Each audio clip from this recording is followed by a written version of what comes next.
ಅಲ್ಲ ಇವಾಗ ನಿಮ್ದು 10 ವರ್ಷದ ಬಾಂಡಿಂಗು ಸುದೀಪು ದರ್ಶನ್ ಸರ್ ಏನೋ ಒಂದು ಚಿಕ್ಕ ಅಸಮಾಧಾನಗಳಾಗಿ ಫ್ರೆಂಡ್ಶಿಪ್ ಬಿಟ್ಬಿಟ್ರು. ಅದು ಹಂಗೆ ಕಂಟಿನ್ಯೂ ಆಯಿತು. ಓಕೆನಾ, ನಿಮ್ಮದು ಅದೇ ಥರ ಕಂಟಿನ್ಯೂ ಆಗುತ್ತಾ? ಅದರ್ವೈಸ್ ಏನಾದರೂ ಸದ್ಯದಲ್ಲೇ ಇಬ್ಬರು ಪ್ಯಾಚಪ್ ಆಗುವಂಥ ಸಾಧ್ಯತೆಗಳು ಏನಾದರೂ ಇದೆಯಾ ಸರ್?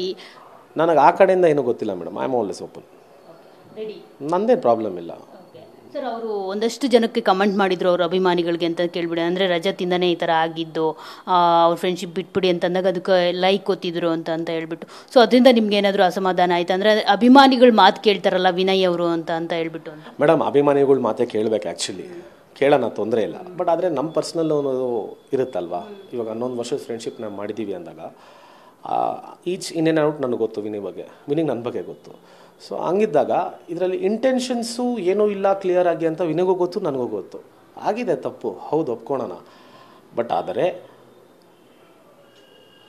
ಒಂದು ಹೇಳಿದ ಕಮೆಂಟ್ಗೆ ಲೈಕ್ ಮಾಡೋದು ಎಷ್ಟು ಯಾವ ಮಟ್ಟದ ನ್ಯಾಯ? ಇವಾಗ ನಾನೊಂದು ವಿಡಿಯೋ ಹಾಕಿದ್ದೀನಿ, ನಾನು ಅದ್ರ ವಿನಯ್ ಬಗ್ಗೆ ಎಲ್ಲೂ ಮಾತಾಡೇ ಇಲ್ಲ. ಆದರೂ ಜನ ಆ ವಿಡಿಯೋಗೆ ಅಷ್ಟು ಮಾತಾಡಿದ್ದಾರೆ. ನಾನು ಕೂತ್ಕೊಂಡು ಲೈಕ್ ಮಾಡ್ತಾ ಇಲ್ಲ. Because I don't give up Vinay. ಅದನ್ನು ಅರ್ಥ ಮಾಡ್ಕೊಬೇಕು ವಿನಯ್. It's not right. ನಿಮ್ಮ ಫ್ಯಾಮಿಲಿಗೆ ಎಷ್ಟು ಬೇಜಾರಿದೆ ಸರ್ ಈ ಒಂದು ಘಟನೆ ಬಗ್ಗೆ? ಯಾಕಂದರೆ ನಿಮ್ಮ ವೈಫ್ ಕೂಡ ಬರ್ತಿದ್ರು ಸ್ಟೇಷನ್ ಹತ್ರ.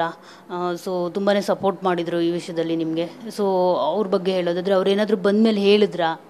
ಇಲ್ಲ, ಎಲ್ಲರಿಗೂ ಬೇಜಾರಾಯಿತು. ಯಾಕಂದರೆ ಇಷ್ಟು ಚಿಕ್ಕ ವಿಷಯನ ಯಾಕೆ ಇಷ್ಟು ದೊಡ್ಡದು ಮಾಡಿದ್ರು, ಯಾರು ಟಾರ್ಗೆಟ್ ಮಾಡ್ತಾ ಇದ್ದಾರೆ ಅನ್ನೋದು ಎಲ್ಲರಿಗೂ ಒಂದು ಕ್ವಶನ್ ಮಾರ್ಕ್ ಇದೆ, ಇವಾಗಲೂ ಇದೆ. ಬೇಜಾರಂತೂ ಆಯಿತು. ನನ್ನ ಕಡೆಯಿಂದ ತಪ್ಪಾಗಿದೆ, ಅದನ್ನು ಸರಿ ತಿದ್ಕೊಂಡಿದ್ದೀನಿ. ಇನ್ನೊಂದ್ಸತಿ ಈ ಥರ ಸಿಚುವೇಷನಲ್ಲಿ ನನ್ನ ಫ್ರೆಂಡ್ಸ್ ಆಗಿರಲಿ, ಫ್ಯಾಮಿಲಿ ಆಗಿರಲಿ, ಯಾರನ್ನೂ ನಿಲ್ಲಿಸಲ್ಲ ಅಂತ ಹೇಳೋಕ್ಕೆ ಇಷ್ಟಪಡ್ತೀನಿ. ಅಲ್ಲ ಇವಾಗ ನಿಮ್ದು 10 ವರ್ಷದ ಬಾಂಡಿಂಗು ಸುದೀಪು ದರ್ಶನ್ ಸರ್ ಏನೋ ಒಂದು ಚಿಕ್ಕ ಅಸಮಾಧಾನಗಳಾಗಿ ಫ್ರೆಂಡ್ಶಿಪ್ ಬಿಟ್ಬಿಟ್ರು. ಅದು ಹಂಗೆ ಕಂಟಿನ್ಯೂ ಆಯಿತು. ಓಕೆನಾ, ನಿಮ್ಮದು ಅದೇ ಥರ ಕಂಟಿನ್ಯೂ ಆಗುತ್ತಾ? ಅದರ್ವೈಸ್ ಏನಾದರೂ ಸದ್ಯದಲ್ಲೇ ಇಬ್ಬರು ಪ್ಯಾಚಪ್ ಆಗುವಂಥ ಸಾಧ್ಯತೆಗಳು ಏನಾದರೂ ಇದೆಯಾ ಸರ್? ನನಗೆ ಆ ಕಡೆಯಿಂದ ಏನೂ ಗೊತ್ತಿಲ್ಲ madam. I am always open. Ready, ನಂದೇನು ಪ್ರಾಬ್ಲಮ್ ಇಲ್ಲ. ಸರ್ ಅವರು ಒಂದಷ್ಟು ಜನಕ್ಕೆ ಕಮೆಂಟ್ ಮಾಡಿದ್ರು ಅವ್ರ ಅಭಿಮಾನಿಗಳಿಗೆ ಅಂತ ಕೇಳ್ಬಿಡಿ. ಅಂದರೆ ರಜತಿಂದನೇ ಈ ಥರ ಆಗಿದ್ದು, ಅವ್ರ ಫ್ರೆಂಡ್ಶಿಪ್ ಬಿಟ್ಬಿಡಿ ಅಂತಂದಾಗ ಅದಕ್ಕೆ ಲೈಕ್ ಕೊತ್ತಿದ್ರು ಅಂತ ಹೇಳ್ಬಿಟ್ಟು. ಸೊ ಅದರಿಂದ ನಿಮ್ಗೆ ಏನಾದರೂ ಅಸಮಾಧಾನ ಆಯ್ತು ಅಂದರೆ ಅಭಿಮಾನಿಗಳು ಮಾತು ಕೇಳ್ತಾರಲ್ಲ ವಿನಯ್ ಅವರು ಅಂತ ಹೇಳ್ಬಿಟ್ಟು? ಮೇಡಮ್, ಅಭಿಮಾನಿಗಳು ಮಾತೇ ಕೇಳಬೇಕು. ಆ್ಯಕ್ಚುಲಿ ಕೇಳೋಣ, ತೊಂದರೆ ಇಲ್ಲ. ಬಟ್ ಆದರೆ ನಮ್ಮ ಪರ್ಸ್ನಲ್ ಅನ್ನೋದು ಇರುತ್ತಲ್ವಾ. ಇವಾಗ 11 ವರ್ಷದ ಫ್ರೆಂಡ್ಶಿಪ್ ನಾವು ಮಾಡಿದ್ದೀವಿ ಅಂದಾಗ ಈಚ್ ಇನ್ ಆ್ಯಂಡ್ ಔಟ್ ನನಗೆ ಗೊತ್ತು ವಿನಯ್ ಬಗ್ಗೆ, ವಿನಿಗೆ ನನ್ನ ಬಗ್ಗೆ ಗೊತ್ತು. ಸೊ ಹಂಗಿದ್ದಾಗ ಇದರಲ್ಲಿ ಇಂಟೆನ್ಷನ್ಸು ಏನೂ ಇಲ್ಲ ಕ್ಲಿಯರ್ ಆಗಿ ಅಂತ ವಿನಿಗೂ ಗೊತ್ತು, ನನಗೂ ಗೊತ್ತು. ಆಗಿದೆ ತಪ್ಪು, ಹೌದು, ಒಪ್ಕೊಳ್ಳೋಣ. ಬಟ್ ಆದರೆ ಒಂದು ಹೇಳಿದ ಕಮೆಂಟ್ಗೆ ಲೈಕ್ ಮಾಡೋದು ಎಷ್ಟು ಯಾವ ಮಟ್ಟದ ನ್ಯಾಯ? ಇವಾಗ ನಾನೊಂದು ವಿಡಿಯೋ ಹಾಕಿದ್ದೀನಿ, ನಾನು ಅದ್ರ ವಿನಯ್ ಬಗ್ಗೆ ಎಲ್ಲೂ ಮಾತಾಡೇ ಇಲ್ಲ. ಆದರೂ ಜನ ಆ ವಿಡಿಯೋಗೆ ಅಷ್ಟು ಮಾತಾಡಿದ್ದಾರೆ. ನಾನು ಕೂತ್ಕೊಂಡು ಲೈಕ್ ಮಾಡ್ತಾ ಇಲ್ಲ. Because I don't give up Vinay. ಅದನ್ನು ಅರ್ಥ ಮಾಡ್ಕೊಬೇಕು Vinay. It's not right.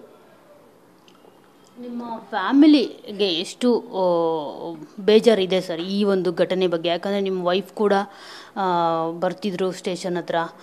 So ತುಂಬಾ ಸಪೋರ್ಟ್ ಮಾಡಿದರು ಈ ವಿಷಯದಲ್ಲಿ ನಿಮಗೆ. ಸೊ ಅವ್ರ ಬಗ್ಗೆ ಹೇಳೋದಾದರೆ ಅವ್ರು ಏನಾದರೂ ಬಂದಮೇಲೆ ಹೇಳಿದ್ರಾ?